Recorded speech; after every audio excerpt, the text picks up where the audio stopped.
All right, I didn't hear no bell. Actually, I did hear some bells because when we hear bells, that means the Rocky Files is on the air. Episode 3, as you see there. She is Stacy, he is Mike, I am Anthony, and this is the Rocky Files, episode 3. Hello. Yo, loud and proud. Yo, how you doing? So, I love when you do that because you remind me so much of Joey Tribbiani.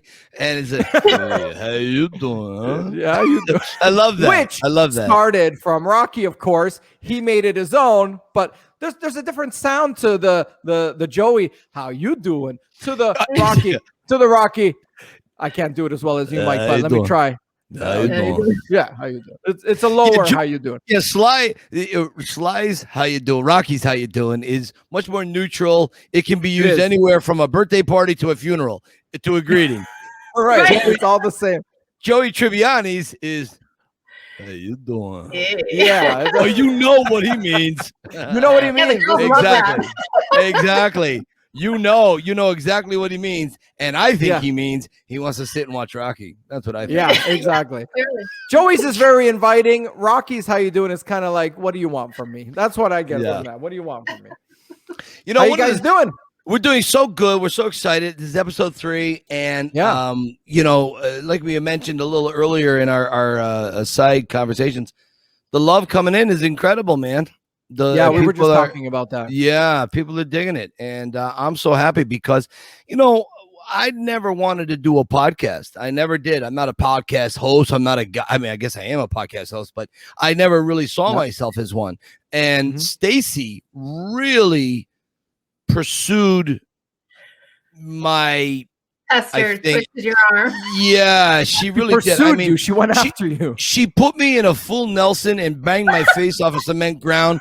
Then she picked me up with one hand and slammed me into. Then, like Snuka, she climbed the top rope and she did a big old elbow. Boom.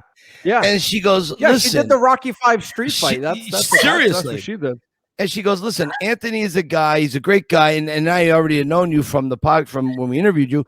And she said, she goes, he really has something special. He's really unique. She goes, I think with your set of skills and her own view on things could make something special. And I did not think we would get enough people to follow us. I thought I would humor the both of you and say, all right, let's do one. It'll suck so bad and nobody will want me. They'll just say, Kunda was a loser in high school and he's a bum now. But you know what? The opposite. And right, the opposite's true. And that's all on me. That's my baggage. I just have this insecure thing. I mean, I don't let it drag my life down. I make fun of the fact that I make fun of myself, Right. But anyways, way to go about it. I just want to say I'm very happy to be here, and I'm having a really, really great time. Yeah, and it's great. We great are to too. see you guys. Stacy's the brainchild. Well done, Stacy. She is. Thank you. Oh, pursuing. You know what it's like? There's an analogy I was thinking about the three of us. There have been a few people in my life that. It's like a movie.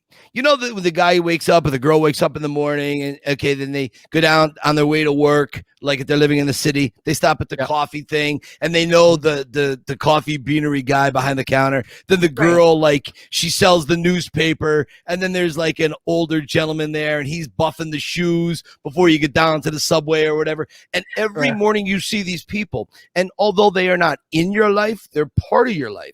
And that's kind of how we are. I'm starting to feel like the three of us are weaving each other into the fabric of our own lives. So we may not be like, the major roles, right? Like the guy, the girl, the best friend, whatever, but we are the background players that everyone sees throughout the entire movie. You're like, oh, I like this person. Oh, this one's funny. He's got this funny jokes. You know what I mean? And so that's how I see us right now. And I love that. Yeah. Good. No, we have so true. 400 followers now too. So we are growing in followers, right? Shy of 400. How many? Just shy of 400. Wow. I didn't think we'd get past 100. This is great. Yeah. No, I really. agree with you. Yeah. I agree. I didn't think so. I thought You people would say, underestimated the good vibe, my friend. You I know. underestimated. I did. That's my problem. No, but this has been really great. And this is really turning into, I'm really reading people's comments, and it's really turning into something very, they're getting what we're putting out there, where it's really, I think it's important. And I know we're not curing cancer, but in the Rocky community, I think we're going to be an important foothold. Yeah. I agree. And Stacy, you have a comment or two, because let's hear from one or listen, two. So Vince said this I was like, oh, he said, you guys were certainly the boost I needed today, especially on a tough day. I never asked what would Rocky do. It's my personal motto now. I was like, I read it 5 times in a row. And then Colleen says, I'm crying now. I'm so touched. And I have Laura. She said, that was absolutely a pleasure to watch. You've all said just about everything I feel as well. I mean, I could keep going. I don't know how many you want me to read, but give me another one. I want another one. Yeah. Give me another one. Yeah. Okay, Remendier. I love this guy. Remendier has been sending us lots of pictures. He sent us a video. Yeah, he's great. I want to put him at the end of this episode. Okay. His video is adorable. He's from India. That's the other thing. Can I tell you, I have a woman from Croatia. I have Brazil. Yeah. This gentleman is from India. And he says, I simply love this podcast. Let me share my Rocky story. I am from India, and I saw the movie when I was probably 14, and I was blown away by it. I don't know if you want me to keep reading it. I kind of want him as a guest. Yeah. So well, you know what? Yeah, he was really good. But Stacy, I like that. It sounds like we're becoming the United Nations of Rocky podcasts here. I mean, this is really interesting. Yeah. So let's get that person in as a guest. Let's really go to town and let's talk to them, and then we can evolve more on that letter. Yeah, that's wonderful. That he really was great. He sent a long thing, even on I think he did a long comment on YouTube as well. But he sent this video. We're gonna put it at the end of this one so everyone can see. He's so nice. It was so heartfelt. And that's good. Great. He's great spirit. What a nice guy. That's great. Yeah, he was amazing. That's the other thing. I'm hearing from a lot of people in my own private messages. Mm-hmm. I'm hearing they love the positivity because the times we're living in with COVID, the political upheaval, not just in America or Canada, I mean, around the world. They're crazy times right now, crazy times. And I think people want to, and this is not a slam on us, take their brain out and not worry and just say, hit me with something good, hit me with something positive, hit me with something light. And I think we're starting to fill that void for people. And I think we're going to be around a little longer than I thought we were going to be around. Yeah. I sure hope so. That's for sure. Right. Apart from all this good stuff, it's so much fun. Yeah. It's it really is. And if I can just say something, I came up with a little something before we move forward. I thought you all might appreciate this. Now, I don't have many friends in my life that know a lot about me, but like past the Rocky stuff, but I am a history buff. Now, I don't know names, dates, or locations, but I love reading about history. All right. I don't retain it, but I love reading it. Anyways, the other day I sat down, I had nothing better to read, and I read the Gettysburg Address, which is a true story. I actually read the Gettysburg Address again. Wow.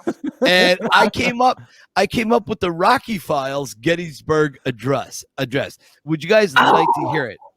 You have come up with the Gettysburg Address Rocky version? Rocky version. It's right here. I'm gonna read it if you want to hear it. Of course. Yeah.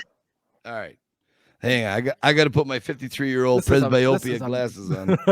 This is amazing. Yeah. This is why we tune in right here. Wait, Anthony, until you got to put the glasses on to start, finding the right plumbing location. You know it. Yeah, soon enough. I know. Soon enough. Okay. All right, here we go.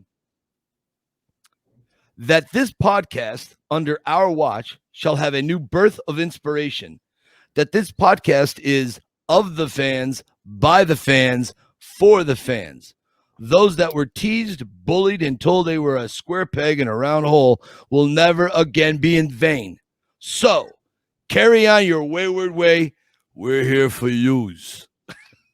Wow. So that's just a little. Wow. I thought that's amazing. That could be our creed. If you like it, that can be what we stand for. If by the fans, for the fans, of the fans. Oh. That is the creed. You got to take a picture of that. You got to frame that. I'm typing it up. I'm going to use fancy fonts. Yeah, I will. There's the original. There's the original. You got to sign that. I will. Yeah. You sign it. It won't even get you a latte at this point if I sign it. Oh, we don't want anything from it. It's got to be official. I know, right? I'll put it in a little frame and I'll put it right back there somewhere. That's incredible. That's incredible because when we become the number one Rocky podcast in the world. That's right. I'm saying it right now. We will. People are going to want to see that in the Rocky Files Museum. Yeah. So they will. Remember that day Mike was doing the thing and he was inspired by his co-host to write this. Well, here it is. There you go. Yeah, and there it is. That was amazing. Awesome. That was fantastic. Well, great work. That's the thing. I really do. History in high school, history was the only class I ever paid attention to. My dad was a big history buff. He was into it. My father used to have this Gettysburg book.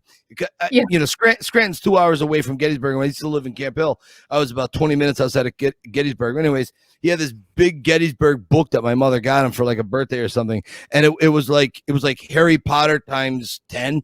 And my brother one day took a purple crayon and wrote all over the pages inside of it. It was insane. I mean, he was like 4 years old, whatever. But history was always instilled in me at a young age, and so. I do love reading about it. So, anyways, there you go. Yeah, I love Rocky Files podcast. I'm a big history buff as well. I probably know more about your guys' history than Canadian history. But anyways, well, you know what, Anthony? American history is always more interesting. That's what it is, guys. It's always more. Yeah, it is. It really is. It's interesting, but there's a lot of dummies along the way in American history that got us to where we are. There's a lot of great men and women that got us here, but there's a lot of dummies that got us here. Now, Anthony, you have that's a really great segue, actually. Yeah. Talking about history. Mm-hmm. Isn't there a Burgess Meredith Elvis history? There are a few Elvis / Rocky character connections that I want to bring to light. One is the Burgess Meredith Rocky connection. I didn't know this. You didn't know this? It. No. Yeah. I didn't know. So in 1968, Elvis's movie Stay Away Joe had Burgess Meredith in it. He played his father in this movie. So Stay Away Joe is about a character named Joe Lightcloud. Elvis played a character called Joe Lightcloud. So Burgess Meredith, right here, we're going to show just a quick picture. There he is. Wow. He plays his father. He plays his father. Yeah. Oh, my God. So for those who can't see, it's just a picture of Burgess and Elvis, a younger Burgess. I think at that time he was probably 69 years old. This is 1968. So I think he was around 69 years old.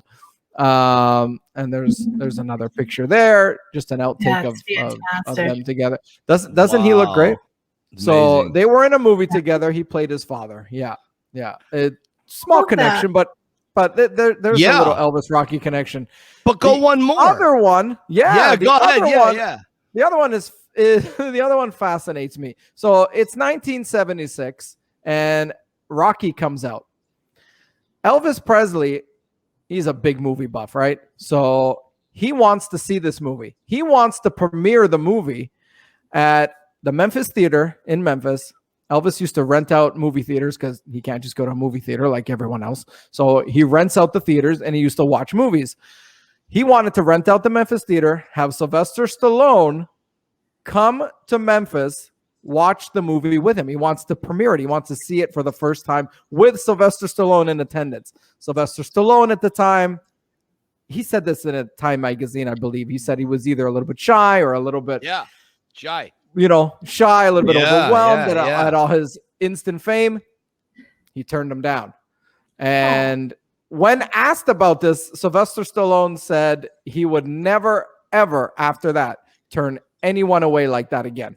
Right. He learned from that. He's like, from now on, any celebrity asks me to do anything of that ilk, I'm doing it, even if I have to get off my deathbed. That's a quote that he said. So I just found that tiny little connection between Elvis Presley, the king of rock and roll, and Sylvester Stallone / Rocky fascinating. That is I really wish there was a picture of the two, but it never happened. Shortly after that, 1977, Elvis passes away. So but could you imagine a picture with Sly and Elvis? It might be more famous than the picture with Elvis and Nixon. Like, geez, you know what I mean? I know, really. It would have been in my life. Right, exactly. Yeah, exactly. Well, my two favorite things, right? So I mean, if it happened, that would have been just absolutely unbelievable. Just one photo. But Anthony, let me ask you something. I've got a lot of Rocky paraphernalia here. Yeah. Do you have Elvis paraphernalia at the house? Oh, lots of Elvis paraphernalia. Do you really? Yeah, do you have like an Elvis room, an Elvis box, an Elvis closet? What do you have? I haven't. My old house, I did. I haven't gotten around to putting stuff up yet, to be honest with you. Not just yet. But the room I'm in will become the Elvis / Rocky room. But I got a ton of stuff. So, absolutely. It's still not your Rocky room. No, listen. Still not your Rocky room. But I got it. I got quite a bit of stuff. That's for sure. Anthony, let me tell you something. There's a guy out there. He's the Facebook pages. There's like 100 Rocky Balboa collectors or whatever. Yeah, and one guy, Steve Casella, runs this Rocky Balboa collectors. I think that's the correct name of it. And I've had several conversations with this guy. He's a really great guy. And the one thing I have to go on record, what I have is minuscule. It's microscopic. I'm not kidding you. What I have is microscopic compared to the Rocky collectors that are out, or I should say the Stallone / Rocky collectors that are out there. I mean, you have guys that, I mean, they're buying like a dozen Rocky Stallone signatures, Carl Weathers signatures. They're starting to get up into the tens of 20s of thousands of dollars. You got guys collecting, as Steve has the pinball machine that Paul he had the version of the Rocky 3. Yeah, right. Wow. He's got one of those. Wow. He's got a great collection himself. See, for me, my collection is minuscule. If I was one of these days, we'll do a whole show about what's here because it is interesting. We gotta take a walk. Yeah, it is interesting, but it's very personal. 75% of what I have here is all personal pictures along the walls, and it's intermittent with Rocky stuff. So the Rocky stuff is a little bigger, so it's going to get a little more face time. But really, the majority of stuff I have is all from things of my life that when I feel very insecure, it helps me move forward. So that's why it means like you, exactly. This is like a slice of my brain. But these people out there, these collections, I marvel at them all the time. I mean, I'm really blown away. So, it's all. I guess what I'm rambling on about at this point is it's all relative to. It is, It's all relative to where you are in your life. So I get my Rocky / Elvis collection. It's not big at all. It's just the certain amount of things that mean something to me. It's not about let's fill a truckload and 3 rooms full of stuff. It's just these are the few select things that show my passion, my love, and the things that I like to just display. So definitely. But the connection was great. I thought the connection was, and if there's one time I ever get to ask Sly anything, even though it's not a very large story, I would love to hear it out of his mouth. I would love to hear it out of his mouth. Elvis Presley here. You want to come over to Memphis and watch the movie with me? I don't know. I don't feel too good about it. I don't know. Yeah, right. Just that would be. I would love to find that out. I would love to hear that story. We may be able to accommodate that. I would love that. Let's see what happens in a few months from now.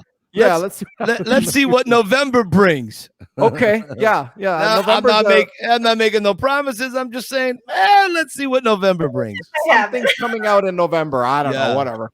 Yeah. That's right. Whatever. Mike, you got a little something too, don't you? I got a little something. What do I have? Mhm. You have something about Sylvester's the Oh. Rocky sweats. You got the Rocky sweats. Oh, right. Duh. Yeah. Yeah. Okay. All right. I'll get to that in a minute. Okay. I promise you, I'll get to that in a minute. I just want to make Yeah. sure. Stace, anything you want to say? Anthony and I have been monopolizing this. People are watching this right now saying, those two idiots. My God, let the girl speak. Yeah. Good God. So go, take control. Stacy, get in here. Okay, my week. I have been interviewing guests. I interviewed, like just to give the guests, the sort of rundown, what we want and to pick their 3 favorite things. And I just, it's been so fun because I know each of us, like we're big fans, and sometimes you have people around you and they support it, but they're kind of like, oh yeah, that's great, but they're not. It doesn't take up as much brain space. Right. Right. Yeah. Anyway, and so the best thing is I'm like, oh my God, I'm connecting with all these people that are as obsessed as I am. And, it's part of their lives. It's part of the way they think. And so it's funny. Every single one of them have said, oh, I'm so glad to have a community that understands. Such a big fan. And exactly. So I have had every single one of them. I could keep them on for hours. Every single one of them have gone over an hour when I've talked to them. And so that's been my week. I have had so much fun. We have some very cool guests coming up. Some fitness, weight loss, and but look at this, Stacy. You are making brand new connections around the world on this big blue marble. Around the world. Yeah. All because you had an idea to do this goofy, silly, funny Rocky Files podcast. And Anthony and I were so fortunate to be included in your concept. Not my concept, yours. Your concept. It's your concept. No. You and Anthony. No. You and Anthony before me. Right. I was on board last. Well, I mean, okay. It's all you. It's all you and Anthony. That's it. And that's the truth. And we know it. Let's call it what it is. But that's great. I'm just happy for you that you're it's almost like a Rocky awakening for you. Yeah, absolutely. It's wonderful. It really is. Yeah, no, it's great. It's just never, so much of it's always been in my head. So getting involved with you and doing the interview that I did, and what I'm saying, and your original vision was to be Rocky centric, and so I wanted to keep it there. And I said, hey, let's keep it there. You know what I'm saying? Let's keep it. Let's stay on that subject. And exactly. So that's how this all came together. But so now I'm in, and I'm getting the messages, and I'm trying to keep up with everybody. And you're immersed in it. Yeah. You're on another level now. I'm so happy. Yeah, I could just almost see you on like a 747 looking out the rear window at your old self, and now you're like, phew. Great. I love it. Really, just being really is an awakening. I have avoided social media. I don't even have a Facebook page. People are like, what has happened to you? I'm like, I'm talking about Rocky. Yeah. Right. It's the awakening. I agree. Awakening. Yeah. I agree. It really is. It really is phenomenal. And now we get to share so much with so many fans from around the world. And I have a feeling now it's going to really start growing. Yeah. And as things start to unfold down the road, I think we're really going to get some notice, and I think more people are going to start finding out about us. And Stace, I think you're going to be a very busy individual doing interviews over the next 10 years. The other thing is, like you said, all the hot topics out there in the world, this is so unifying. Like when it doesn't matter, everyone's opinion is on everything else. It's unifying, and I'm like, absolutely. That divides us. It's bringing people together, and it's a topic everyone loves. So, positive, all positive. Oh my God, yeah. I never thought I'd be in this world here, because you, with Mike. For you said it changed your DNA in a way. So it hits you differently, I think, than me or Stacy. I'm going to talk for me. Sure. In that when I watched it, like you love it more than any other movie ever, and Mhm. and you remember it and retain it and do things because of it. But to do something like this and to know that other people have the same thoughts and do the same things that you do because of it, that floors me. Mhm. That Right. absolutely floors me, because I always thought that I just love it like this. I didn't think Right. other people, I never had discussions with people about it. Mhm. You know, you talk, oh, I remember that scene. Yeah, that was great. But to go in depth and find out what it's done for people, this is a whole, really, awakening is the best word for it. Yeah. It's an awakening. Yeah, Wait till you it's hear the been. stories coming. It's like It's been beautiful. an awakening. Coming. Yeah. It really is. When you think about it, you remember that movie with Rob Williams and De Niro, Awakenings? Yeah. De Niro is in like a 45-year coma. Like Yeah. he just sits there, and all of a sudden he comes out and he's like, whoa. Yeah. He's just normal. Yeah. That's it, right? Robin Williams has figured out the key to this.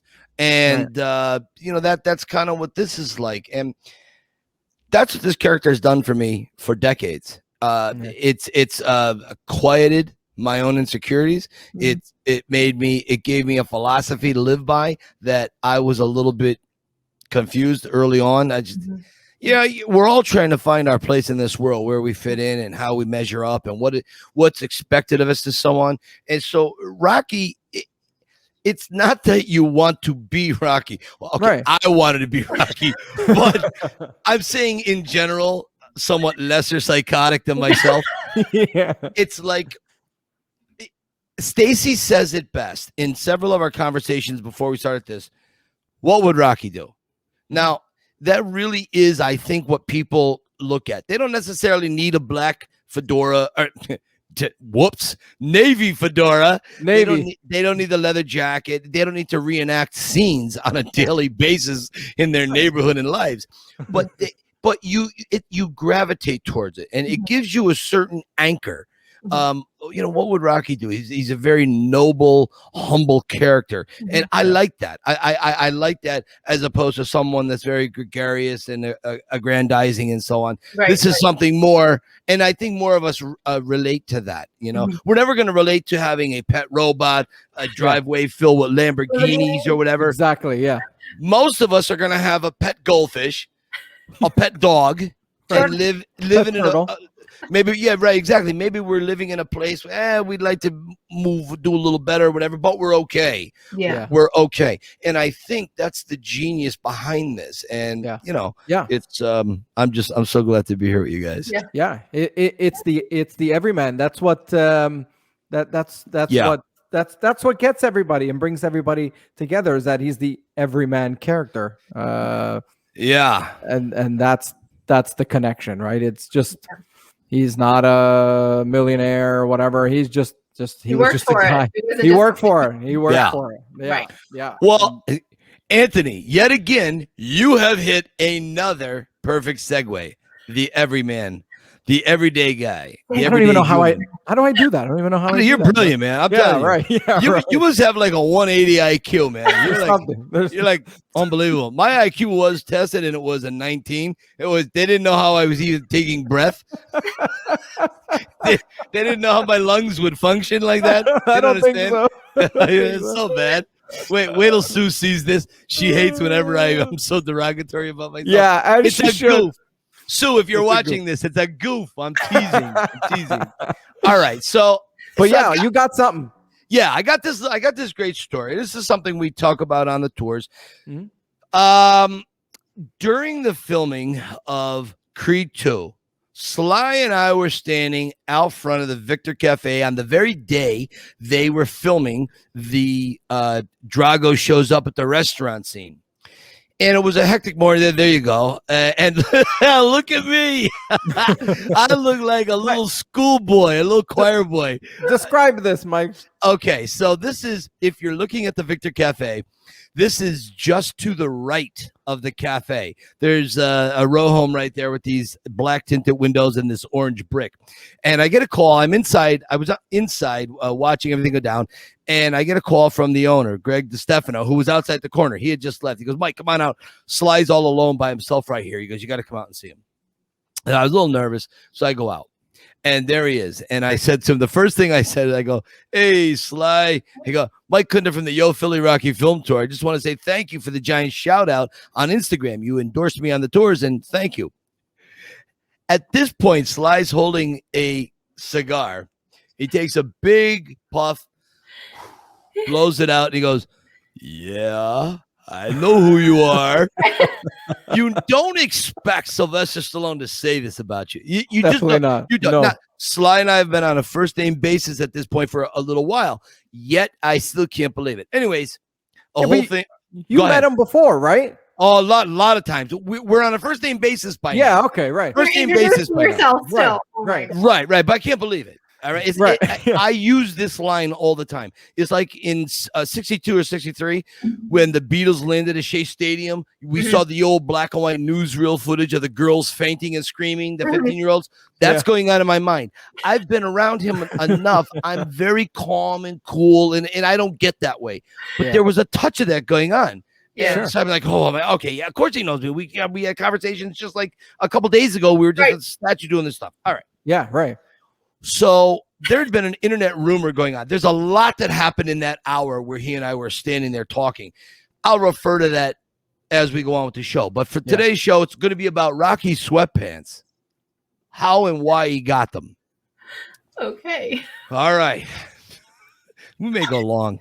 We may go a little long on this show. Right. There we go. These ones.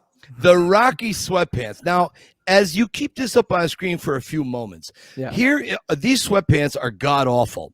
Number one, who tucks their sweatshirt into their sweatpants? That is a weird look, and yet Sly did that on purpose because he thought, who would do this? Rocky. He can pull it off. He could pull it off.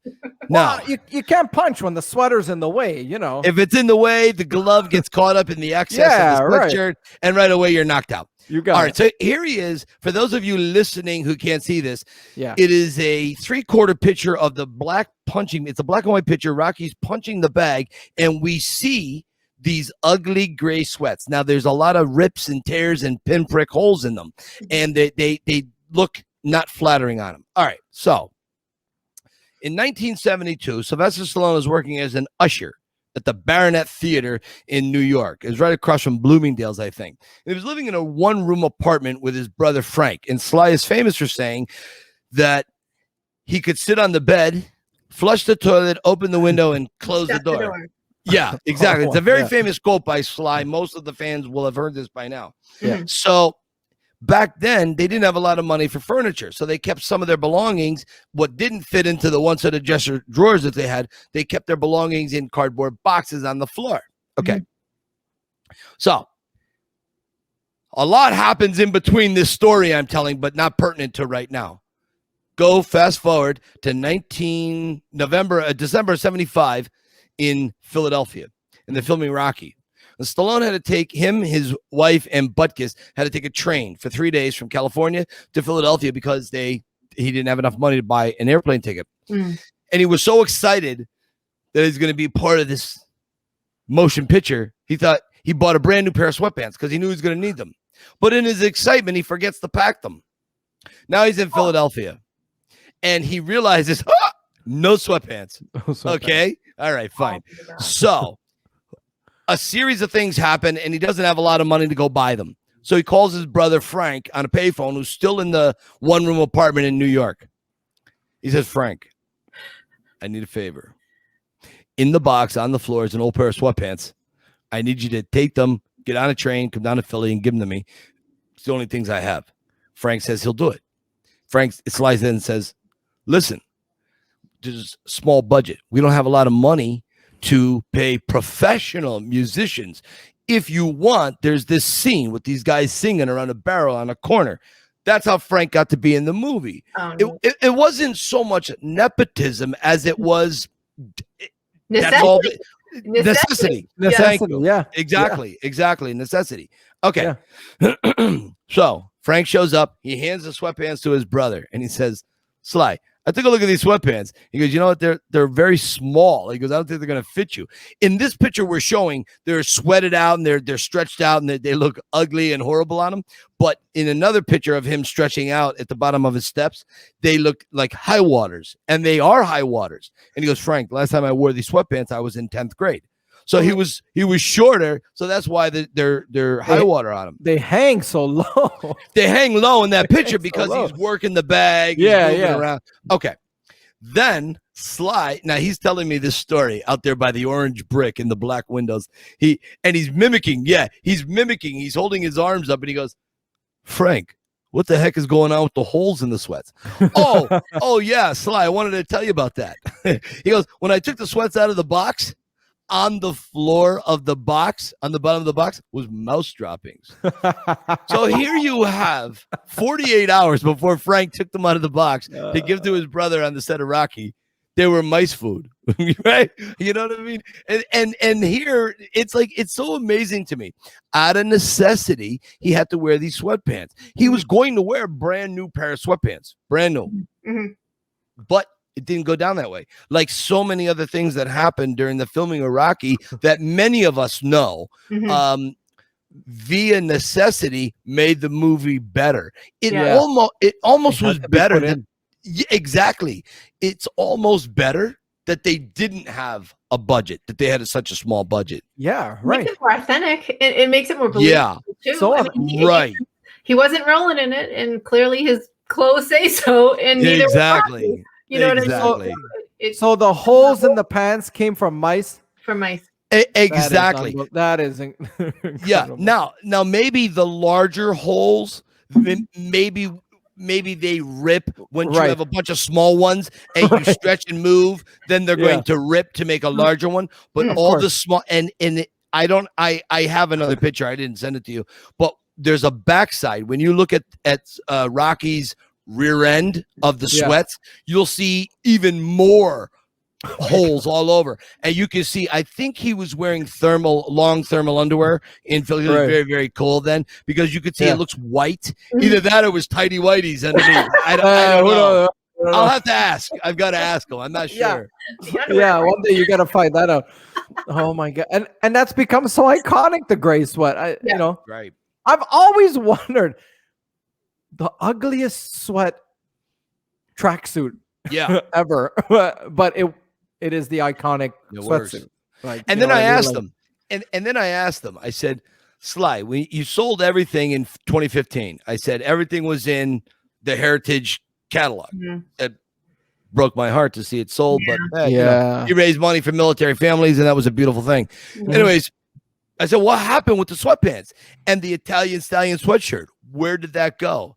And here's what he told me. He goes, back then, early on, I guess it would have been the late 70s or whatever, he's packing up the clothes, puts them in boxes, labels everything. Moving company comes, moves them from one place to another. Boxes come off. This box is not there. Oh. So one of two things. Yeah. I don't want to cast. I don't want to cast aspersions on anybody. Right. Somebody either lost the box or they took the sweats that were in the box. Yeah. Oh, like the original Chuck Taylor sneakers.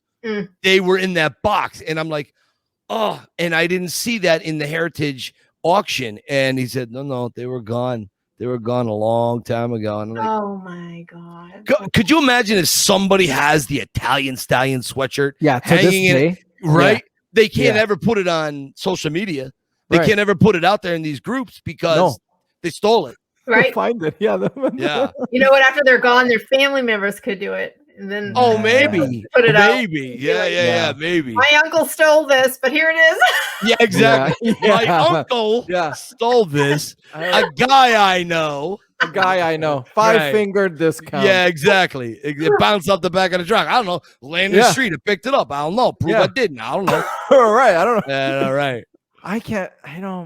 That is a cool story. Yeah. Cool. When they get rid of these things, like, again, he did it for a good reason, but you hear of other celebrities letting go of stuff. Yeah. And when they let go of it and somebody has it, I would never sell anything off again. Yeah. Right. If I had the track pants or anything, whatever. I would never sell it off again. I'm keeping that forever, for life. Done. Right. I don't know. I guess money or whatever, but yeah, no, exactly. Anyways, I would never like. I have those stories and about 1,200 other stories that I've learned that have been confirmed from Sylvester. Yeah. And so as you all watch this podcast, I'm going to be telling a lot more stories. It'll probably, maybe I shouldn't because nobody will take my tours. They'll hear it all here. No. You got to do kind of an abbreviated, leave out some stuff version. Yeah, I will. You know, Anthony, that's good thinking. That's the kind of thinking I need in my corner because I'm willing to say it all for free. So I have to say, no, I got to get people to take my tour. I got a mortgage, come on, take the tour. It's promotion. It's promotion. Right. So it's like promotion. You tell a little bit of a story, and then you're like, "Wow!" If you want to hear the rest of this story at the Yo Philly Rocky Film Tour. Yeah, exactly right. You will hear the to be continued part of it. My God. So, anyways, that's my story, and that's hopefully, great. I love people get a kick out of it. We love these tidbits. These are the best tidbits. I know. That's I never knew that story, so thank you for that. I can't wait for the 1,200. yeah, 1,199. 1,199 to go. Exactly. That's it. So that's it. We have at least 11,000 plus shows left to do, guys. Yeah. Okay. So we'll be here. We'll be like 90, right?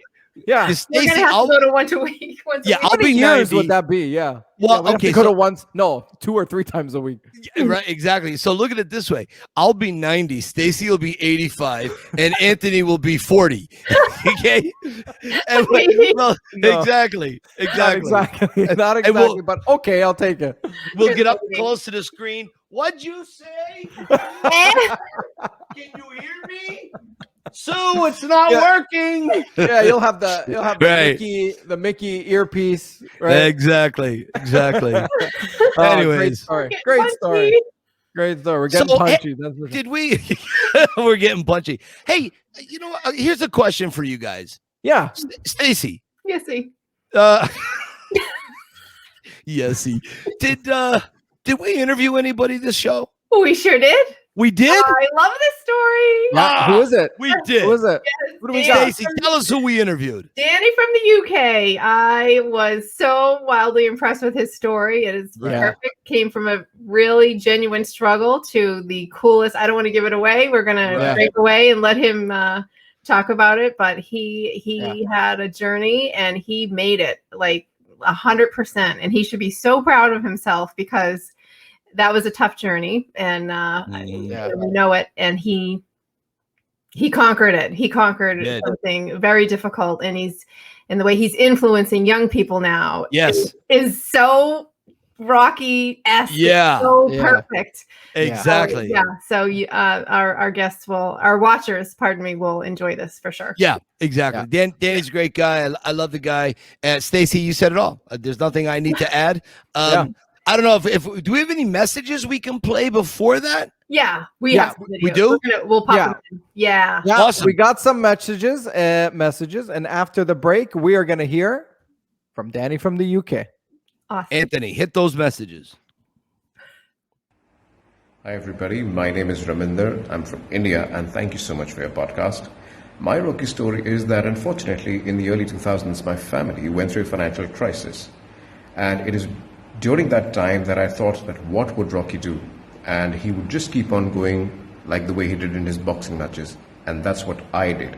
One punch, one round at a time. And it is because of that, I am able to achieve whatever I have achieved. And I have a very successful career. So thank you so much, Rocky. And keep punching, you guys. Thank you so much.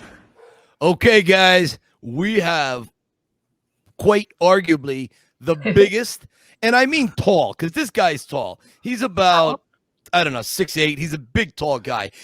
We have the biggest Rocky fan from the UK. This guy, he's been a friend of mine for a long time. His name is Danny Whatley. And, well, you know what? Bring him in and we'll tell you all about him. Hello, everyone. Thank you. Danny. Very kind of you to have me on the show. Thank you very much. Oh, we're happy to have you. Danny, I've been bragging to these guys about you for a few weeks now. You are, without a doubt, probably the biggest Rocky fan to come out of the UK. I mean, Seriously, and I'm not just talking about your height. What are you, like 6'8"? You're tall. No. From the lips is a bit higher than me. Is he really? That's a good point. Yeah, but let's just say, Danny, you don't need a step ladder to get the top shelf, the cookie jar. You can reach that. No. Right. All right. So listen, Danny, thanks for coming on the show. And we're going to ask you a bunch of questions about Rocky. Okay. We want to hear about you and what inspires you. But the first thing is, what is your favorite Rocky movie? Rocky 3. My Rocky 3 room. It's beautiful. Rocky 3. My life has just been Rocky 3 from beginning to the end. It's just Rocky. What is it about Rocky 3, Danny, that moves you more than any other Rocky? Because it takes you through every human emotion, everything. I suffer with depression, and I see somebody. I think my life's bad sometimes, and I watch Rocky 3, and I see Rocky who has lost everything in an instant, in a click of a finger. Everything that he had, everything that he won, his manager, everything's gone, and he's suffering. And I think if he can get back and regain his confidence with the help of Apollo, then why can't I do it? So I use that as a catalyst to make my life better. I just feel blessed to be born in an age when this movie is available to me to watch. Yeah. Wow. Well said, sir. Yeah. Well said. You don't hear enough about Rocky 3 being the people's inspiration. You hear a lot about 1, you hear a lot about 2, but you don't really hear a lot about 3. And I really like that, because 3, to me, in my mind, 3 has always been Rocky's crossroads. That is like you said, he started with nothing, he gained everything, and during Rocky 3, we see him lose it all again, or on the brink of losing it all again. And what's he going to do with it? So yeah, I really admire that. 3, that is what 3 is for me. It really is him at a crossroads. And what's he going to do from that point right there? Yeah. Stacy, what do you think about Rocky 3? What's your thoughts? I love the part, and I know I've said it to you before, I love the part, the way his training completely changed. He had to transition. I mean, his love and his commitment to Mickey, and now he has to take direction from an entirely new person. That alone is hard, because now Mickey's gone, and his, just the way he moved, he became quicker, because he was a lead foot, he wouldn't duck, he wouldn't weave, none of that. And all of a sudden he came to life in a whole new way. I think as a fighter and as a person, and for me again, the beach scene with Adrian and him having to admit for the first time, I'm afraid, I'm terrified. Right? Just for him to be able to say that, allow himself to be human. You're human, aren't you? I'm like, I love that scene. So, there's many things I love about that. I think the beach scene was fantastic. I love that with Adrian, where she becomes this anchor really to bring Rocky back and to give him that lost confidence. Now, Danny, is it you're a boxing trainer, or you're an assistant? What do you do exactly, Danny? Boxing coach. I train amateurs from children to 16, or when they can turn professional at 18. I've not got a professional license yet, but I coach children up until they can turn professional. When did you begin that? No, that's what I was just going to ask. What's the question again? Sorry. When did you begin? How did that come into play? Like, what were you doing before, and what did? I always wanted to do it. I always watched Rocky and thought, well, look how easy it is. I can do that. But I got into a lot of trouble when I was in my teenage years with drugs and stuff, and what helped me out of it, Rocky helped me out of it. I mean, I don't want to go into it, obviously, because it's obviously podcast not about that, but when you're coming off drugs, then you're locked away, and while I was locked away, I just watched constantly and just tried and listened to them in me. I've got I don't know why I'm going off tangent, but I got a recorder, which is what you used to have in 80s, where you press record, right? Put it next to telly, and played the movies. So I had them on tape, so I could lay in bed and listen to it, and I could try and learn every word from every movie by listening to them on tape. That is I unbelievable. know it's really sad, but I was locked in a room for 7 No. minutes. So that's what I did to occupy my time, is try and learn No. every word to every movie. You know what's unbelievable? I, as a kid, thought I was the only one who did this. And talking to other people, talking to Mike, talking to Stacy, talking to you, other Rocky fans have done this. And I thought I was the weirdo kid who put the recorder next to the TV and recorded it and listened to it on my bike or in the car or whatever. But I guess it's a thing, right? I did it too. I did it when I was 11, 12, 13 years old. I would do exactly what you and Danny did. I would audio record it because we couldn't afford a VCR. Right. And then I would put the tape in my Walkman and I would adjust the headset underneath the black fedora my grandfather gave me. And I would walk around my streets in Scranton and I would do what Danny did. I would try to mimic it. Yo, Adrian, and what did he say here? Then I would rewind it, press play. Then I would mimic it, and then you go and that's what you do. And so Danny, that to me is so amazing because I get to hear a lot of reasons for why Rocky inspires someone, and it's a very noble reason. And I'm so glad you've taken it and run with it because boxing is a bit of a passion for you, right? I love it. I mean, when we've been locked down over for COVID over the past 18 months, I've had it took away from me. And I'm not going to go into how bad it's got for me, really. But I mean, I'm not going to. I'll have to have a minute because Yeah. Now let me ask you this: during COVID, right? Like when it was a little more difficult, did you find yourself watching more boxing on television, following it even more than you already do? Well, there were only boxing that were on were previous fights because every fight was suspended, so there were no fresh. So it was only a case of watching previous things. So it were more or less. I gotcha. How many times do you think you hit Rocky 3 during the COVID? I've thought about this in bed sometimes, and I thought, I wonder if I could have counted from day one. How many times? I've got no idea. Right. I don't know. That's amazing. I wish we could. I wish we can count how many times we've watched it. Wouldn't that be amazing? Can we count how many times we watched each one? I know. Seriously. Oh, boy. That'd be crazy. You need a calculator. Danny, is there one particular scene in Rocky 3 that motivates you more than any other scene? I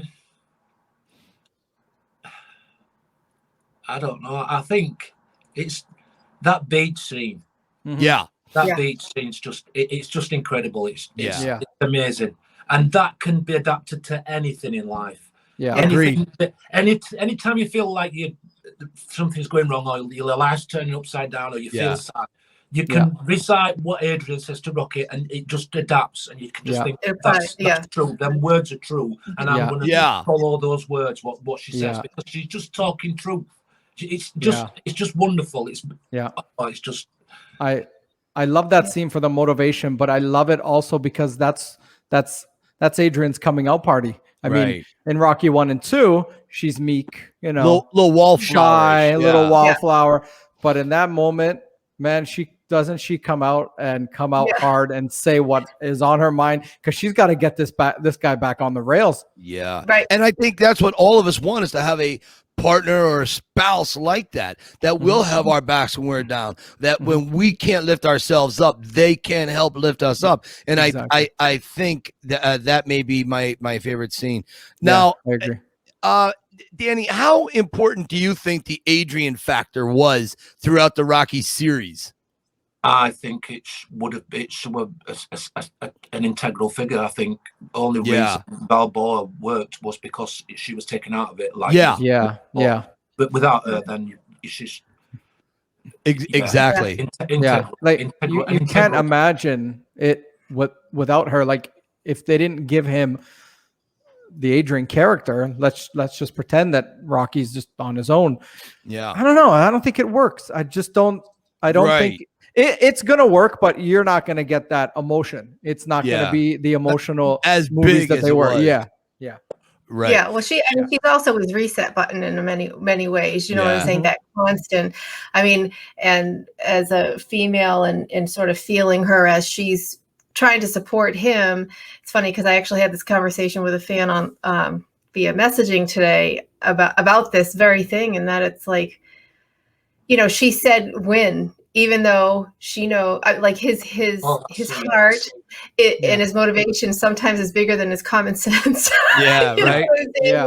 And it's like she fears for his being injured or being hurt, but he Right. also is miserable not doing what he wants to do. And so it's like, you in order for you to be happy, you go win, you go do it. And it's a funny balance between supporting someone and also not wanting them to get hurt or injured. Exactly. So permanently. And Mm-hmm. Well, when we started doing this, we were talking about this podcast.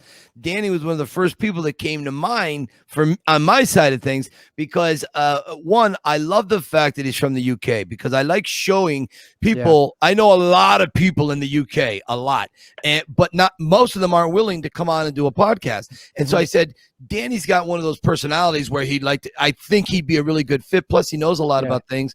And Danny and I go back nearly 20 years. Wow. Probably because of Stallone Zone, Craig Zablow's the Stallone Zone. And Danny and I have had many great conversations, and we have this fun thing that Danny does this really fun thing, and I love when he does it. Randomly, he'll send me 30 pictures of Rocky, right?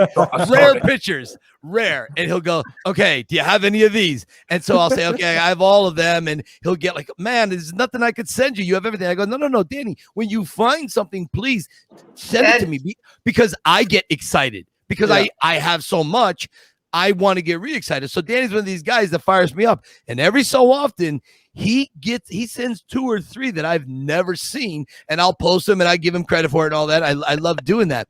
But that's the thing. Like Danny is an authority on all things Rocky. He really does know a great deal about it. Danny, I guess what I'm being long-winded is in the UK, do you have other guys like yourself that you know that are into it like you are? No, I don't. No. Really? Don't you think you should have grown out of it by now? Oh, no. Isn't that funny? People say that. That is so true. That's right. And the famous line, you know it's not real, don't you? Oh, goodness. Oh, right. Okay. Just leave that line out. That's crazy. That's so crazy. Everything comes from reality. Go ahead.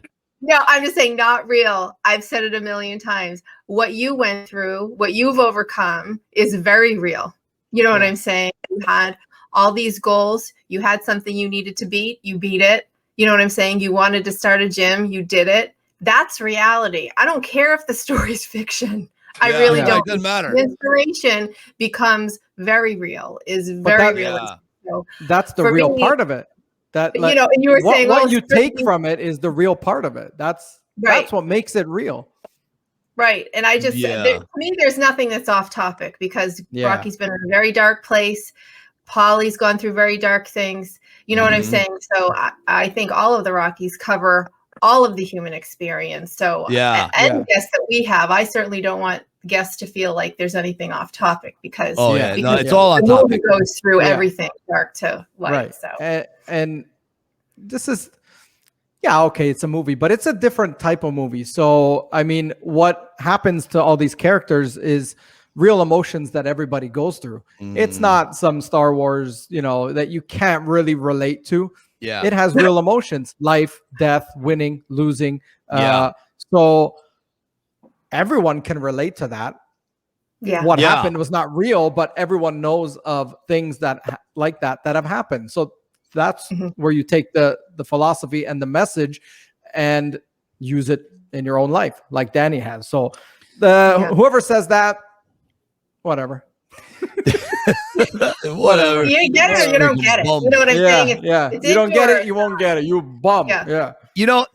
Here we have somebody on our little podcast here. We have somebody here with us today who is far better at something than the three of us are. Danny has a keen eye for real boxing versus movie boxing. Yeah, let's talk about this. Danny, tell us a little bit your observations. And this is not bashing Rocky. It's not about that. We all know movie boxing is different than real boxing. Right. We know that. Sure. Heavyweights are not going to throw punches consistently for 15 rounds. It's not going to happen. And also, we know Stallone was 168 pounds, whatever it was for Rocky 3. But they could say whatever he is. Danny, what have you noticed? What are some glaring things you would never do in real life that we saw in Rocky?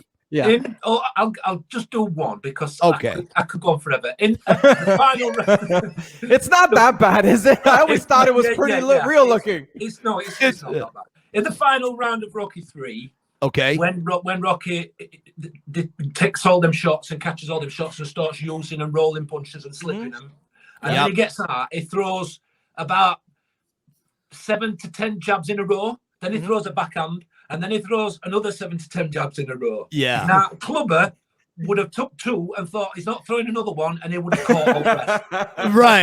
Right. So his head wouldn't have gone back 8 times. Is that what you're saying? Oh, that's fun. You know, I got a great story about that little shot. If you want to hear this, I love that shot. All right. So here's this thing. I'm standing with Stallone out front of the Victor Cafe during filming of Creed 2, and he's dressed up a Rocky. He's got the hat on and everything. And I asked him, I said, Sly, I said, of all the Rockies, I said, what is your most natural boxing? And he goes, I'm like Rocky 3. That's my natural style. He goes, I'm fast, 4, 5, 6 rounds. He goes, and then I'm out of there. And while he was doing that, he got very animated, and he had a cigar in his right hand, and he's throwing punches. And when he does an uppercut, the hand with the cigar hits the Rocky hat and pushes it back. What happened? It left the white ash on the top of the Rocky hat, and he didn't see it, but he knew he adjusted the hat. So he fixes that, and he continues talking to me. Now I have this on film, and so it's the funniest thing. Here's where I knew I was in Hollywood land. A girl walks out of nowhere. Now, as me and Stallone are talking, right over our shoulder, Ivan Drago standing right there, just listening to us. So that's weird, number one. Number two, this girl out of nowhere comes over. She's the hat wrangler. Her job for 3 months in Philadelphia was to make sure Rocky's hat is identical from scene to scene. So she takes the little lint brush, she lints Rocky's hat, and there goes the ash mark. And I go, wow, how interesting. This is amazing. And the other story that pertains directly to what Danny said, I asked Sly who the best and the worst was when it came to boxing in the ring. So he said the worst was Mr. T. Not that Mr. T didn't work hard. He did. Not that Mr. T was difficult to work with. He wasn't. He was a great guy. But Mr. T had no rhythm in the ring. Now, we all know movie fighting. It doesn't matter how strong Ivan Drago is. If Carl Weathers doesn't sell getting punched across the ring by 1,800 pounds per square inch of pressure, it doesn't matter. Drago's ineffective. So you have to have both actors must sell it. Well, when Rocky's jabbing him, and this is Stallone specifically said, hey, I had to interact around Stallone. I had to cut all around it. He goes, all T would do is knock his head down. He goes, he couldn't make it work like Carl Weathers could, or Drago or Antonio Tarver or whatever. And he said he doesn't know why, but he worked really hard with them on that, and it was very, very frustrating. It's funny though, in that weird way, it's become so iconic when you see Clubber Lang's head going back. I don't know. I love it. I think it works. I know. On the flip side of that, though, the good thing is we were speaking about Apollo versus Drago. There's a lot of wide shots of Apollo when he's moving around in that first round. Yeah, Drago. His footwork is absolutely sublime. Yeah, I was just going to ask you, Danny, how would you rate like Apollo Creed in his dancing? Pretty good, right? Oh, absolutely sublime. Yeah. It's Muhammad Ali-esque. Oh wow, right. Excellent, outstanding. Right. And that's when you have a guy so good like Carl Weathers. He makes everyone else look bad just because he's so good. Very good. Yeah, totally phenomenal. And I'm going to credit Sly here too, because when we were talking about Rocky 3 and how he's got to go from Mickey style to we see him now go to Apollo style, and literally you see the transformation, because now Rocky Sly has to learn how to do what Carl Weathers / Apollo does, and you see that happening through the movie, and especially in that training scene just before the fight where now he's getting it. He's got to move just like him, and he's moving in rhythm with him. You know that scene in front of the mirror, guys. He's doing it. So that in itself, you got to credit Sly a lot for being able to pick up those movements. Oh, when he shows you a close up of his shoes and he does that backwards thing, and then he steps forward and steps back, and then he gives them both the high five. That's awesome. Fantastic. Awesome. Yeah. I've always loved that training scene, the one where he's finally getting it and he's dodging all of Apollo's and Apollo's loving it. That's like Danny. Is that goosebumps. Right? Exactly. Is that more realistic? How about that? Is that realistic? All that ducking and yeah. Is that? Yeah, that looked really well. Training. Yeah. Amazing. So Danny, speaking of the real fighting versus movie fighting, what did you think then of Rocky Balboa's switch? Because in Rocky Balboa, it's still movie-esque fighting, but Sly tries to give it a more realistic tone. Did you like that better versus the Rocky 1, 2, 3, 4 stuff, or did it look better? Did it look more realistic? Is Sly going to watch this episode? Possibly. You never know. Never know. It goes back to when he's fighting Spider Rico at the beginning of the first movie. He's carrying his left hand far too low. You don't carry your left hand far too low like that. Right. And reverts to that against Tarver, and that's what I don't like. He's got his left hand. I gotcha. So that's all I'm going to say, because otherwise... That's awesome. So let me ask you something about Rocky 4.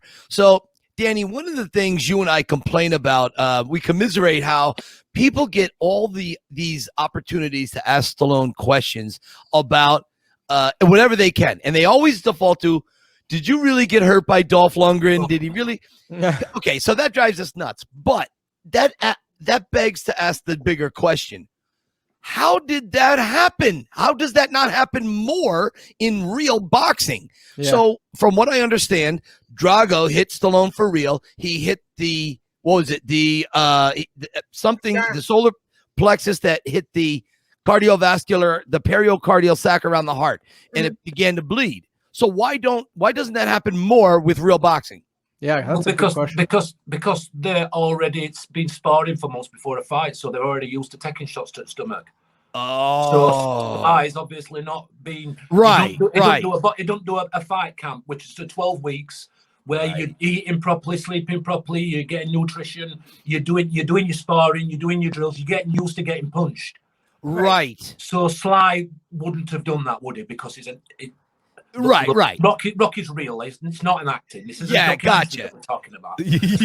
Right. Exactly. But Sly wouldn't have done a 12-week camp, would he? Where he would have practiced everything. So I imagine he's just not used to getting it. That's why that. Yeah. So is it the body that was ready, or are the fighters ready to not allow that to happen? Well, yeah, both. Your body's used to getting it, and you're cradling your arms, so you should. You kind of show your opponent what you want them to do. So if I turn that way, my opponent's going to think, well, I can't hit him there, so I'm going to have to go around to the side. So when he goes round to the side, I just catch that way, and then I can get my right hand off. It's a shot, still a silly boxing lesson, but that's what they train. Yeah, but you're right. There's a science to it. Yeah. It's not just two bums on the street corner fighting. That's why it's called the sweet science. Yeah. So exactly. Now, when you said something that I wasn't going to bring this up, but this is kind of interesting. So when you said a 12-week is pretty standard. Yes. So when you see in Rocky 1 that he's doing 5 weeks because he was a fill-in for Mackley Green. So what do you think in 5 weeks, Rocky going from being a journeyman fighter to a first-class fighter, does he do that because he's that great, or because of Mickey, or is it together? Or is it just that can't happen? Can't do it in 5 weeks. No, I think it would be it would probably be a journeyman in 5 weeks, which is what Apollo expected him to be, a journeyman in 5 weeks. Yeah. A journeyman is just somebody that goes round and they know they're going to lose. Right. And I think that's what Jurgens and Apollo expected. They expected Rocky to come along, be a journeyman, and go out in 2 rounds. But Rocky thought, well, that's not going to happen. Not on my watch. I'm coming to 5. Exactly. Yeah, that's interesting. I'm really glad you brought that up, because that makes me think. I haven't talked to a lot of boxing people in a while. There was a time in my life I was very involved with I knew some boxing, like serious boxing people, and I just know one guy in Philly, the guy who runs the Front Street Gym, Frank, where they did all the Creed filming, and he tells me some Rocky stuff too, and it jives with what you're saying, Danny. So thank you. He knows the stuff. Yeah. Oh, he knows the stuff. Danny, when you see people come in, kids, what have you, is Rocky a theme? Do you Is Rocky a motivation in the gym at all in any way? No, not really. It's Yeah. it's real life boxers, people like Mhm. Canelo, Floyd Mayweather, people like that. Okay. Right. Because they've got to learn properly, and we are disrespecting movies in any way, shape, or form. Of course. That's not how to do it properly. No, for sure. But is it a motivation? Right. Well, it's for me. Is it around the gym as an inspiration, as a motivation, not more as It in is for me, technical? and if I always use things that Apollo says to Rocky when I'm training kids, when he's saying, Yeah. you know, let your body find the rhythm. It'll come. That I use them words because it's true. Yeah. It will. It's Yeah. just repetition. Right. It will come. Yeah. Interesting. You know, Danny, I don't know if you see this in your neck of the woods, but in Philly, I have several conversations with Frank, the guy that owns the gym, and he says a lot of kids aren't boxing as much as they were back in the day because they're all on their cell phones. They're all involved in social media, and they aren't so much fisticuffs as much anymore. There's been almost a shift in what it means to be a young man or a young adult. So do you see younger kids coming in, and do you also see girls coming in trying to get a shot? Girls, rarely, very rarely. Okay. Very, very, very rarely. Young whippersnappers, they're fine until they've got to have an actual spar, and when they get hit, then you know they're separated because they don't come back. Right. I'm not going to get punched in the mouth like that, and they don't come back. Right. If you come back next day after being punched in the mouth, then you know I've got somebody to work with. You got somebody there. Right. Yeah. Because it's not nice to get punched in the mouth. No, I couldn't do it, so I would be one of those. I'm not. Especially with a glove because you've got a bigger surface area. We have fist, you can miss. With a glove, there's a bigger surface area. Exactly. So it's going to land. You're right. Oh yeah. Oh heck yeah. Jesus. Yeah. I remember when I tried boxing when I was 13 years old. My mother took me to this Scranton Karate Club, you know, and so we were horse and farting around there with how to hit the bags and all these things. And they put the headgear on you and the gloves and whatever, and they ring the bell, and in 30 seconds I get hit about 47 times. And I'm not a guy who is competitive. I don't have a competitive bone in my body, so I wasn't into punching back, and that's part of the fun of boxing. You can hit back and not get in trouble. After 40 seconds, I just stood there crying in the ring. Take the gloves off, take the headgear off. Just a pathetic loser because I didn't have that eye of the tiger like these kids have. Danny, last question on boxing for me anyways. Do these kids, do they come from broken homes? Do they come from good homes? Is it an eclectic mix? What do you see? Yeah, it's broken homes. It's travellers and things like that come from people that live in caravans and things like that. It's like they're bred to do that. It's the only way they're going to make any money. So yeah, it's them type of people. Yeah. Right. And if you, who do you like? Who do you follow in the pros? Who inspires you as a real professional? Do you know who Alexander Usyk is? I've heard the name. Have you heard of Anthony Joshua? Of course. Yeah, he's going to fight Anthony Joshua next. He's going to fight Joshua next, and you like him. Now, does he have a legit shot at Joshua? He's just unified the cruiserweight division, won every belt. So now he's moved up to heavyweight because there's nobody left for him to fight at cruiserweight. So now he's really, and because he won all belts, he gets a straight shot at Joshua. So that's why he's fighting Joshua next. Wow. Now, Danny, I'm personally, I don't want to keep you forever. I know it's a little late over there, but I got to know, how's your wife doing? She's okay, not bad. We've had a rough time recently, so we're rebuilding. Let's put it that way. Well, I want you to give her a hug and a kiss from me because she is adorable. You could be a bit of a tough guy, and I know you're a handful of times. And I had the pleasure. Danny and his wife took my tour, and they then took me to dinner at the Victor Cafe. And his wife is so friggin' adorable. I love her. She's so sweet. So please, just give her a hug and a kiss from me. Okay, no worries. Just one more thing before I go. Yeah. I don't know if this happens to anybody else, but I watched Rocky 2 and Rocky 3 last week and week before. But I didn't have no to watch. I thought watch Rocky 2, and I can't remember a time when I've got to the end of Rocky 2 and I've not started crying when you see his glove on that rope and Apollo's fallen, and you see Mary Ann scream because she knows he's lost, and then it cuts. and you see Rocky stood up with his hand in that rope, and then that music starts. I can't. Why can I not cry? That's us. That's you. Yeah. That's you pulling yourself up, beating life in a moment. You know, life, like Rocky says, life is going to beat you. You're never going to beat life. But in moments, we can beat life. And in that moment, that's all of us. All of us is in our own respective way is standing up against life. And that's a monumental thing to do. I sit here in my Rocky room and I put it on the big screen and I bawl. I bawl at the 14th round. I bawl where Danny just said, and several other places. When he does the "it ain't about how hard you can hit" speech, forget about it. Come on. I'm like chopped liver crying. And he wants to box, and Mickey says, "No, you didn't see that slap." And you can see his eyes start watering, and you just, oh my, it's just lump in my throat, and I just, it's horrible. Yeah. And he walks down them stairs, and you think, "Oh God, I can't believe he's walking away, and he's not going to let box." Yeah. Unbelievable. There's so many moments that do that. Rocky V. I remember the first time I watched Rocky V, and I went with my brother, and I can't cry in front of my brother, but quietly in my seat when I saw that first scene and found out Adrian's not here, because I didn't know that going in. I don't like to hear things beforehand. I'm just I don't want to see anything. I don't want to hear anything about movies. So I just went in. I knew not a thing about it. And when I found out that she's no longer here, oh boy. And he's taking Paulie around to all the spots. Oh boy. So I get it. Yeah. Amazing. We have a lot of fans because, you know, our last guest was from the military, and we have a lot of guys from the military sending in messages, and it's funny that the men, this is when I'm glad I'm female. Number one, I'm never going to get punched in the face. So I don't even have to worry about that being a sport that I pick. But, you know, I just feel like, you know, women have more permission to cry over something or be inspired so much that it brings you to tears. And, you know, what you're saying, Danny, is what all these men are saying. They like feel funny about being brought to that level of emotion. And I don't know. I think that's kind of what it's about. We all experience the same degree of emotion, regardless of if you're men or, if, you know, a man or a woman. I don't know. I just feel bad that men they don't give themselves permission to go there. It's unfortunate.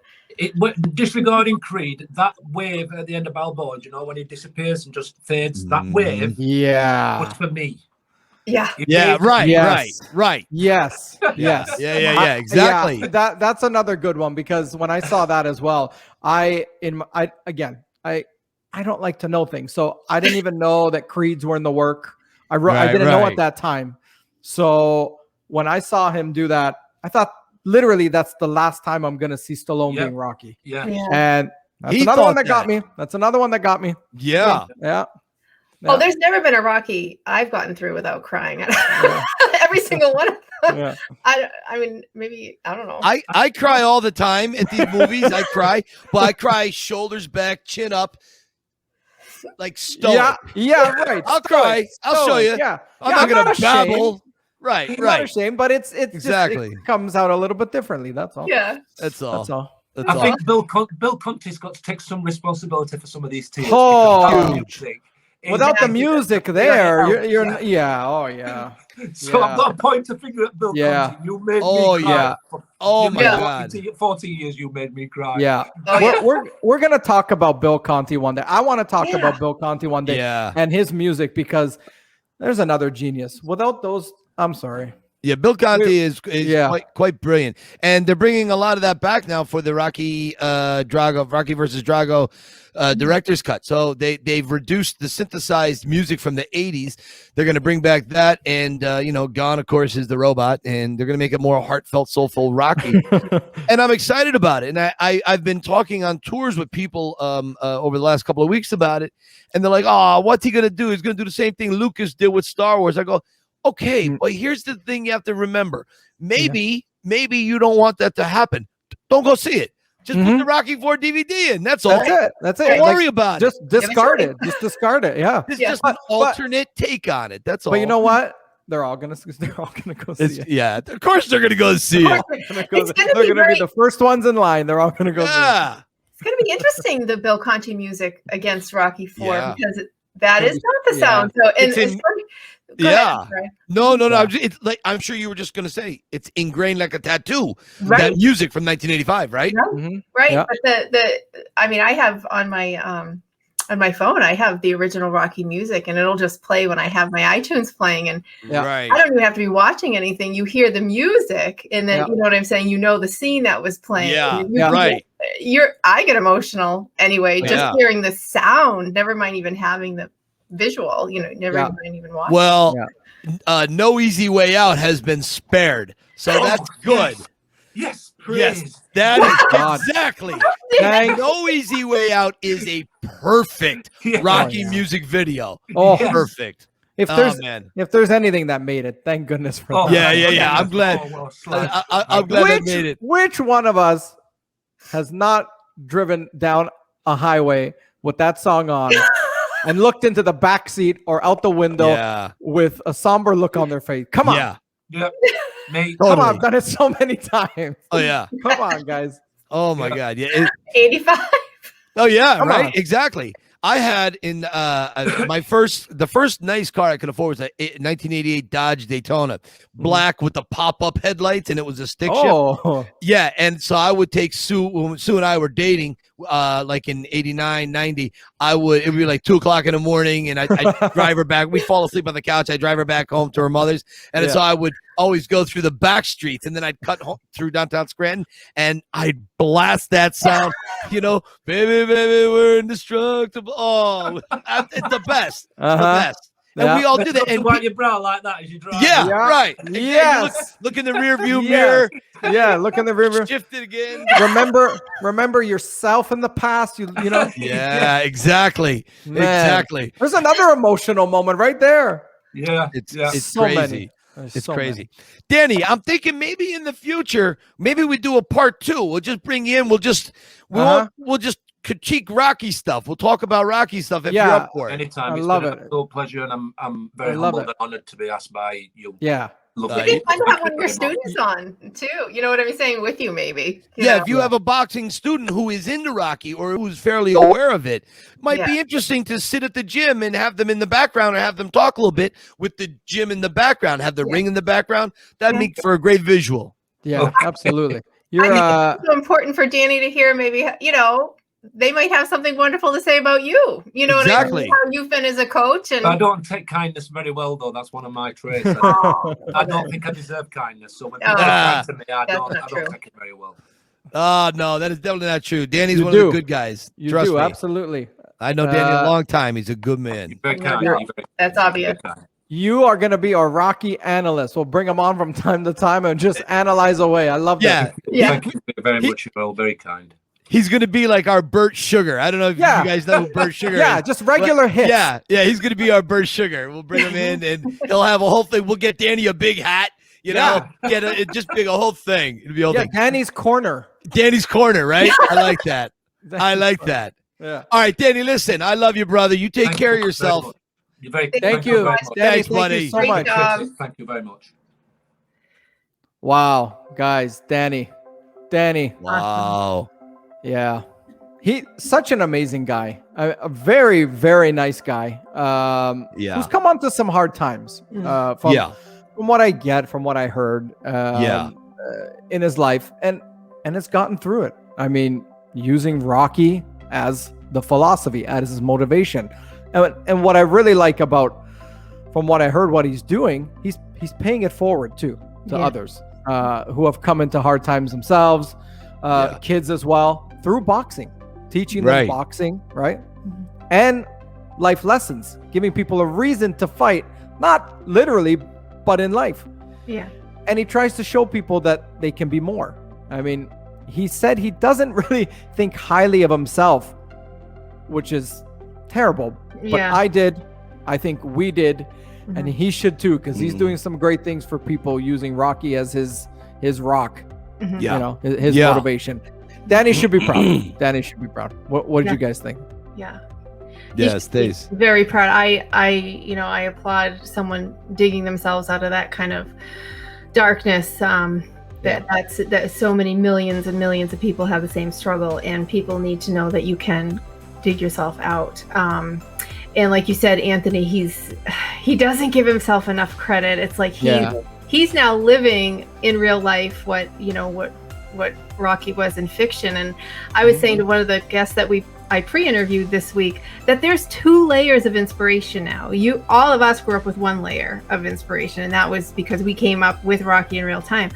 Now the younger generation has the inspiration from Rocky directly, but it also has what our generation has done, our stories. You know what I'm saying? Right. So now I can be inspired by Rocky, and I can be inspired by Danny. Yeah. You know what I'm saying? So it's like there's an additional layer of inspiration, that influenced you. See the ripple effect. You know what I mean? Yeah. So, right. Yeah. He doesn't give himself enough credit, and I almost I'd love to be a fly on the wall or sneak into his gym and record all those kids and say, if you had one thing to say to Danny, what would it be? And I think he would be very pleasantly surprised how much he is influenced. I think he needs to hear that. I wish there was a way we could do that. I think very much. I think we have to call him back. We said we were going to call him back in the gym. I hope he calls us back in the gym with one of his kids or students. That would be amazing. Yeah, and then we'll ask the kids the question. We'll be like, yeah, right, exactly, and then exactly. Sit there and listen. That'll be perfect. Right, exactly. That's the thing with Danny. So often all of us find ourselves in a hole sometimes with no ladder and no one there to throw a ladder down. So what did Danny do? Danny built his own ladder out of nothing. He just remembered to himself, what did Rocky do? What did Rocky say? How was he influenced by this character? Specifically in Rocky 3, as we heard Danny say, that really influenced him a great deal. Like you guys said, paying it forward, I think, is one of the best things you can do as a human being on this planet. Pay it forward. Danny is a shining example of that, and he's someone I really, if I was wearing a hat, I would take my hat off to Danny right now. I said it all in the interview with him, and I love Danny. He's a great guy. I'm very proud to call him my friend. So Danny, if you're watching this, thank you once again. Thank you very much. We're gonna have you back, so we'll have you maybe critique Rocky 3, because I know you got some questions on Rocky 3 for sure.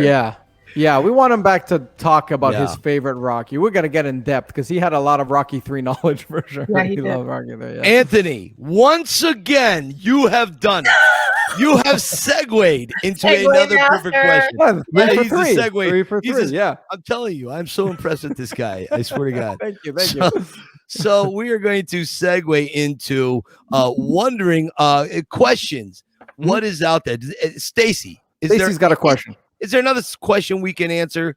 Well, there's one key question we keep getting, and that is the podcast on Spotify or any podcast platform, Anthony? Yeah, I've heard that question before. People are wanting to take this on the go, I guess, and listen to it in the car or wherever. At the moment, we're working on getting it onto Spotify, iTunes, wherever. But have no fear.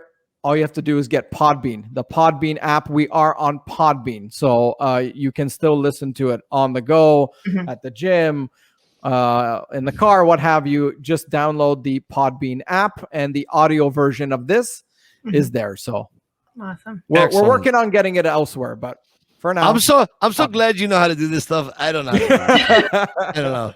Learning as we go, but that's amazing. We're on Podbean, and it's I've listened to it on the go. It's easier. I mean, really, I do love watching us, but if you can't and you just want to throw it in while you're driving or whatever, it's there for everybody. So we're working on the rest. Cool. Yeah, and if everybody keep your questions coming, please send your videos. Make them 15, 30-second videos, somewhere in that ballpark. Send a lot of them in. We'll use all of them, but keep them short so we can work them into the show, because we really are trying to keep this so people aren't getting bored and snoozing, like when they do when I talk. It's like, okay, Mike is talking about himself again. Okay, move on. No, never. Get the girl to talk. Tell the girl. Get the guy. Get the other guy. No, I think it's more the other way around. More Mike. He knows more than we got. No, they want to hear from you. They do. They want to hear from me. Go they ask love you. Shut up, Mike. Nobody wants. No, I'm kidding. Anyways, guys, we kicked butt on this show. This is amazing. This was fun. This is one of my favorite ones so far. Good. Great show. Don't forget to follow us at the Rocky Files on Instagram. Yep. The Rocky Files gmail.com is our email. On Podbean, it's the Rocky File. Shocking. Facebook, same thing. So we're in the Rocky File. We're the Rocky Files everywhere. You can find us. Comment, subscribe below. Beautiful. Just follow us. Send us emails. Ideas. Send us Topics. ideas. Just Everything. like I said, Laza, just talk to us. We love hearing from all you guys. So Yeah. Please do. Please that's do. it. That's pretty much it, guys. That's it for episode 3. We will Guys. see everyone, God willing, for episode 4. There it is. Stacy. There it is. Stacey's Episode 3 taking- is ended. Thank you. Yeah. She's like the ring card girl in I the love Rocky it. fights, Yeah, right? We're gonna do it every Exactly. episode. Absolutely. Exactly. Yeah. It works. It Stay works. safe, guys, and Guys, keep thank you so much. punching. Punch it. Good night, everybody. Good night, everybody.